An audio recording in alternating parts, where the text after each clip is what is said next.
Hiya, happy Sunday and welcome to Makeup and Metaphors with me, Anya, where we read books and we serve makeup looks.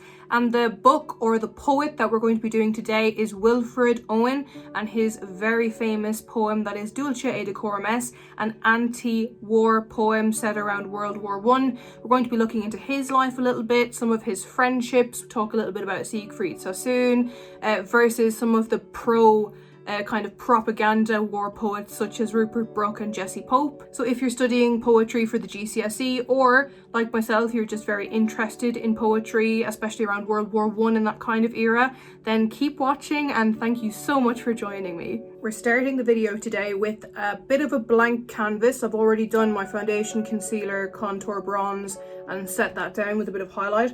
I could pretend it was on purpose, but it absolutely wasn't. I recorded my first bit of it, then I went away to get my phone charger, came back and then just continued on with the rest of the video without hitting record. So I was actually sitting here talking to nobody like a maniac. Fabulous.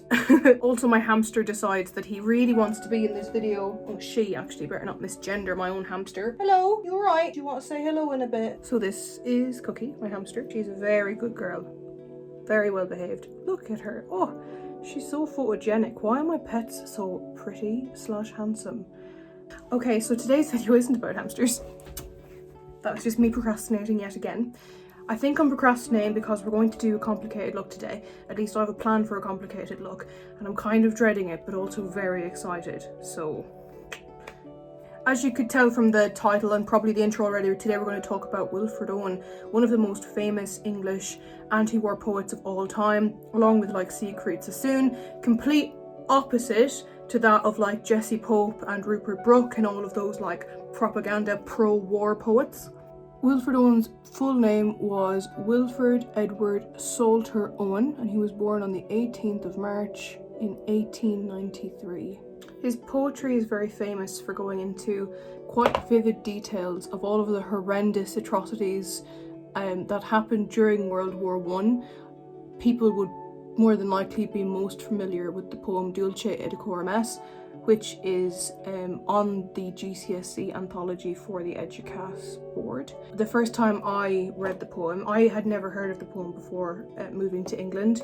It wasn't on we have an Irish, or had when I did my Leaving Cert, which is kind of the equivalent of GCSE A-level kind of thing.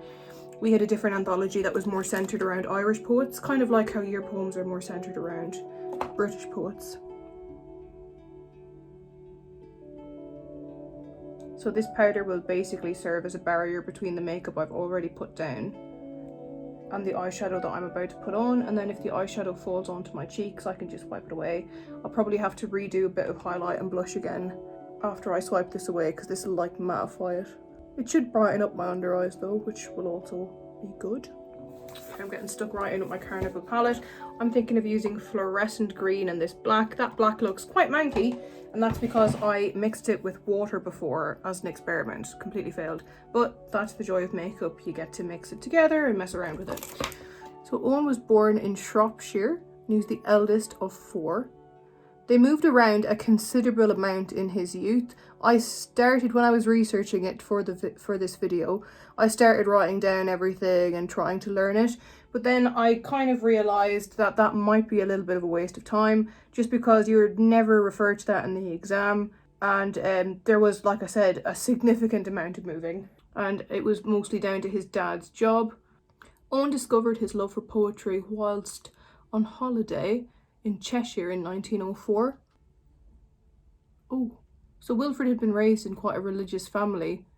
They had very strong beliefs. And the reason why I mentioned this is because that's not something that followed him into his adult life. So while he got good grades in school, he didn't get the honours that he needed in order to get a scholarship to university. But in order to still attend, they kind of worked out that he would stay for free with the vicar in the vicarage near his university, and he would kind of do bits and bobs, kind of like, I suppose, be an assistant. I would have assumed that after spending time living with vicars in the vicarage and doing odd bits and bobs for the church and jobs, that it would have improved or like intensified his faith, but it actually had the exact opposite effect, and his faith became disillusioned and he began to question everything. and the way that like organized religion worked and the help that it was giving or, you know, wasn't giving during the war, and like all of the pain and hurt that happened during war. And I suppose you would question a belief in God after having been at war and seeing all of the atrocities. It seems to be a bit of a running theme throughout some of the poets that I've been covering, that they kind of start off with quite a strong religious belief, and then it something kind of, I suppose, traumatizing like war or the loss of a loved one or the failure of a relationship or a marriage happens, and that belief is lost. Okay, I'm just going to get a wipe and round that around the edge, just because I'm doing a bit of a different eye shape today.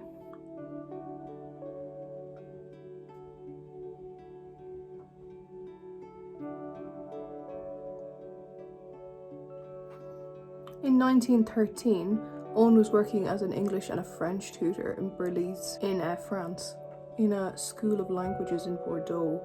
And this is when the war started, and he wasn't exactly called to the army. He had no rush about him to sign up, and in fact he actually considered signing up to fight alongside the French. So you can see he's like the antithesis of people like Rupert Brooke. But he didn't follow through with joining the French army and he returned to England. He just toyed with the idea, I think. I don't think he ever really would have followed through with it. So he trained for 7 months and went on to be a second lieutenant in the Manchester Regiment in the army. And he was like not your typical soldier. In fact, I think he was repulsed by them. He said to his mum that the soldiers were expressionless lumps. At war, Wilfred ended up getting injured quite significantly twice. So the first time he fell into a shell hole, so like where a bomb had gone off previously, wound up unconscious, and he was unconscious in a pile of bodies that were his friends and fellow soldiers and like body parts. Can you imagine waking up in a pit of body parts? And he got quite bad concussion from that. And then the second time, or the second thing that happened to him, is what wound him up in Craiglockhart War Memorial Hospital. He caught the blast of a bomb and it knocked him out, and he ended up in hospital, and he was diagnosed with shell shock, which is basically, I suppose, like PTSD, or post-traumatic stress disorder, for soldiers that have been in horrible traumatic events. And anyone who's been in a traumatic event can have PTSD, it's not just soldiers. It was in this hospital that Wilfred met Siegfried Sassoon, another very famous anti-war poet. Okay, so the shadow is basically finished. All I need to do is, again, I just need to round. See, this one's rounded. This one needs to be rounded slightly more. Cool. Yeah, that looks like it. I'm going to now see if I can swipe away this underneath. Yeah. And there's no black there. Awesome. I just have to do my blush and my highlight again now though. Okay, so now my idea is to have a black liner here and a green liner here. So Sassoon didn't return to active duty after his time in the hospital and his time getting to know Owen, but much to his friends' protests and dismay, Wilfred Owen actually went back to war after his horrible injuries and his time spent in Craiglockhart Hospital, where he had seen, like, that's where the really badly injured go from war. This eyeliner is on the way out and it's making my life difficult. Okay, looks alright. Yeah, there's no way I can talk while I do that.